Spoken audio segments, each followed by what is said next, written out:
शेतकरी बंधूंनो, कापूस विक्री करताना सावधगिरी बाळगा, कारण काही व्यापारी मोजमापात फसवणूक करण्याचा प्रयत्न करत असल्याचे प्रकार समोर येत आहेत। अकोला जिल्ह्यातील अकोटा तालुक्यातील आसेगाव येथे असाच एक प्रकार उघडकीस आलाय।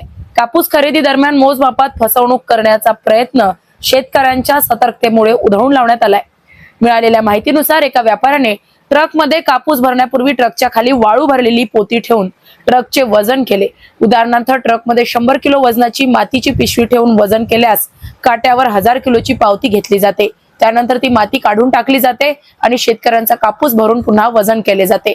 त्यामुळे आधीच्या वजनात झालेल्या फरकामुळे व्यापाऱ्याला अधिक कापूस मिळतो आणि शेतकऱ्याची फसवणूक होते। मात्र शेतकरी संदीप धोंडे गावकऱ्यांना संशय आल्याने त्यांनी ट्रकची पाहणी केली असता हा प्रकार उघडकीस आला।